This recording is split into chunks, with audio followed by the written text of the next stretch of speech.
తెలంగాణ ప్రభుత్వం కూడా రేవంత్ రెడ్డి ప్రభుత్వం కూడా సుప్రీంకోర్టు ఆదేశాలకు అనుగుణంగా ఒక కమిటీని కూడా ఏర్పాటు చేసింది ఆ స్థలాలను గుర్తించడానికి. అందుకే 0.4 క్యానపీ ఉన్న ఈ భూమి ఖచ్చితంగా అటవీ భూమి. మీరు చూస్తారు సుప్రీంకోర్టు ఆల్రెడీ దాన్ని అటవీ భూమిగానే చెప్పింది. మన జస్టిస్ గవాయ్ గారు కూడా చెప్పారు. ఫారెస్ట్ కన్జర్వేషన్ యాక్ట్ 1980 ప్రకారం రేవంత్ రెడ్డి గారు చేసిన అతిపెద్ద ఫైనాన్షియల్ ఫ్రాడ్ ఏంటి అంటే ఒక అటవీ భూమిని ఇవాళ తాకట్టు పెట్టడం లేదా అమ్మడం. ఆ అధికారం గవర్నమెంట్ కూడా లేదు. మీకు తెలుసు పోడు పట్టాలు మేము ఇచ్చాం గతంలో. పోడు పట్టాలు కూడా మీకు తెలుసు ROFR కింద పోడు పట్టాలు కూడా they won't give you complete rights on the land. మీరు దాన్ని అక్కడ సాగు చేసుకునే దానికి అవకాశం ఉంటుంది, పొజిషన్కి అవకాశం ఉంటుంది తప్ప ఓనర్షిప్ ఉండదు, తను అమ్మేదానికి అవకాశం ఉండదు పోడు పట్టా విషయంలో కూడా. అట్లాగే ఈ అటవీ భూమి ఏదైతే ఉందో, అడవి లక్షణాలు కలిగి ఉన్న భూమి ఏదైతే ఉందో 1980 ఫారెస్ట్ కన్జర్వేషన్ యాక్ట్ ప్రకారం ఇది మొత్తం రేవంత్ రెడ్డి గారికి తెలుసు.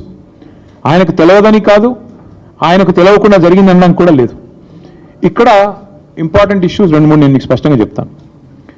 ఒకటి, ఎలాంటి ఎన్వైరన్మెంటల్ ఇంపాక్ట్ అసెస్మెంట్ జరగలేదు అని చెప్పి మరి అటవీ శాఖ అనుమతి లేదు, ఎన్వైరన్మెంటల్ ఇంపాక్ట్ అసెస్మెంట్ లేదు, ఇంకా ట్రాన్స్ఫర్ కూడా టైటిల్ది పూర్తిగా కాలేదు. అయినప్పటికీ ఫైనాన్షియల్ ఇన్స్టిట్యూషన్స్ని వెంటనే ఆగమేఘాల మీద ప్రభావితం చేసి ప్రభుత్వ అధికారులు మరి మిస్లీడ్ చేసినారా, ముఖ్యమంత్రి వాళ్ళని డైరెక్ట్ చేసినారా తెలియదు, మరి ఒక భారీ ఆర్థిక నేరానికి పాల్పడ్డారు. ఎట్లా చేసినారు ఇది? ముఖ్యమంత్రి గారికి ఒక బీజేపీ ఎంపీ పూర్తి స్థాయిలో వెనుక ఉండి సహకరించి ఒక బ్రోకర్ కంపెనీని తీసుకొచ్చారు. ఆ కంపెనీ పేరు trust investment advisors private limited అనే పేరుకు మర్చెంట్ బ్యాంకర్, బట్ చేసేది బ్రోకరేజ్. వారు ఈ కాన్సెప్ట్ వారికి చెప్పారు, మీకు FRBMను బైపాస్ చేస్తూ మీకు డబ్బులు తెచ్చిస్తాము, మీరు దానికి గాను మాకు డబ్బులు ఇవ్వండి, ఆ తర్వాత మీ ఇష్టం ఉన్న వాళ్ళకు భూములు అమ్ముకోండి. ఇది ఓవరాల్గా స్కీమ్.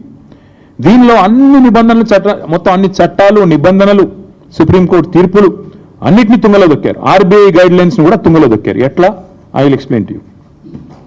ఈ ట్రస్ట్ ఇన్వెస్ట్మెంట్ అడ్వైజర్ అనే కంపెనీ వారికి రాష్ట్ర ప్రభుత్వం ఇప్పటికే 170 కోట్లు, దాదాపు 170 కోట్లు, 169 కోట్ల చిల్లర వారు ఇప్పటికే లంచం రూపంలో చెల్లించారు. వాళ్ళు సరే దాని కమిషన్ అంటారు, నేనైతే పక్కా చేసింది నేరం కాబట్టి లంచమనే అంటున్నా.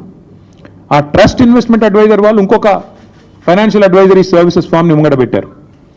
బీకన్ ట్రస్టీషిప్ అనే కంపెనీని రంగంలో దించారు. ఇదంతా కూడా ఏంటంటే ఒక స్కీమ్ ప్రకారం. ఇక్కడ ఇంపార్టెంట్ పాయింట్, పేరుకు